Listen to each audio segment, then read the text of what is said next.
Punches don't naturally make much of a sound, and even if they did, we didn't want to actually hit people.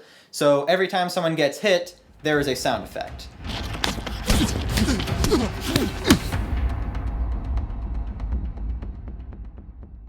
The sound effect I most commonly used was one of punching a mushy orange. Different types of punches need to have a different sound effect, and if I use the same sound effect for every hit, it's going to sound very repetitive. Other sound effects were created mostly by just me hurting myself in front of the microphone, doing things like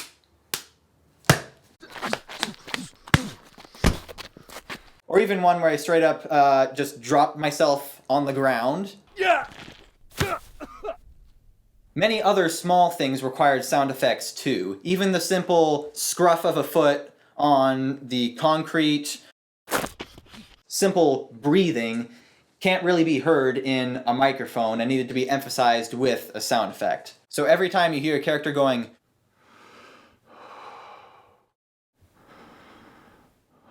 or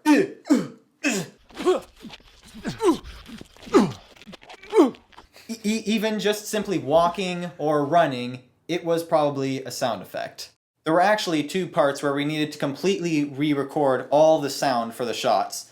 Both in the opening shot, because since the shot is so wide, we can't put in any boom mic that would pick up the sound, so we needed everything there to all be a sound effect.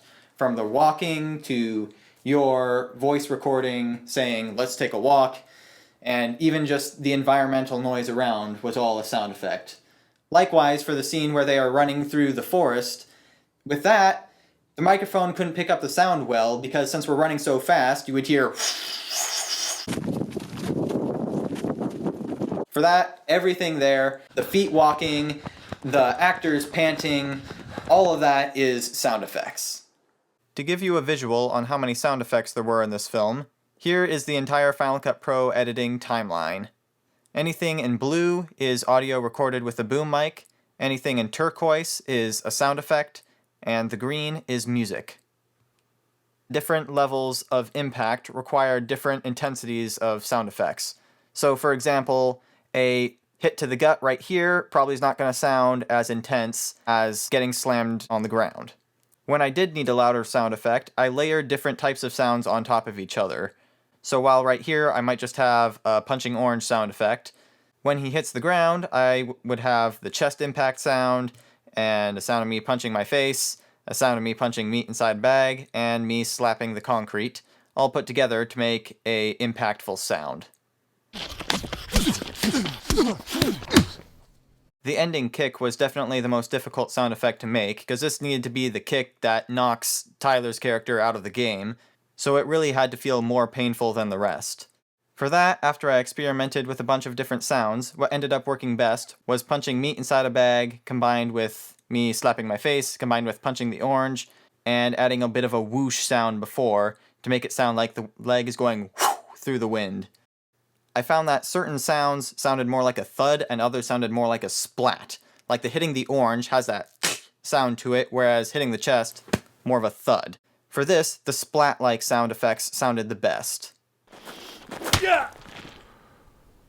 We used royalty-free music from Triune Store. If you're familiar with the filmmaking YouTube channel Film Riot, that's their online store. Here in our music folder, we got 5 packs from the Triune Store, which is part of what went into the production budget, is buying this music. And then what they do is first, they have their final mixed track, for example.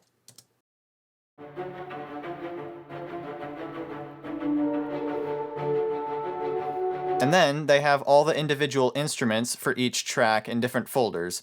So they have that divided down into all the different basses, booms, cellos, cymbals, strings, and so on. With having all those instruments, you can mix and match them and make different tunes using instruments from completely different songs. We also had their suspense pack and their hits and risers pack, which has a bunch of sounds like the and boom sounds. Likewise, blockbuster scores, which we used the most for this one. And then I compiled my favorite tracks into my own folder, and then played around with them on the timeline, knowing that in the beginning I needed more of a ominous low sound, whereas once we actually get fighting, we need more of an action sound. And then I find tracks that match both those feels, and then I need to find something to fill up the gap in between, which was a very tedious process, in order to find music that blended well with other tracks. Then in other places, I needed to mix and match different instruments to make my own tune.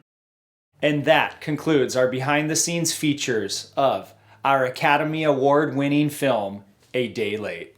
Thank you all for watching. We hope you learned something from this and enjoyed these videos. If so, be sure to share them with your friends. You can also leave a review for this film on IMDB, which I hear is actually pronounced IMDB. And we will see you next time.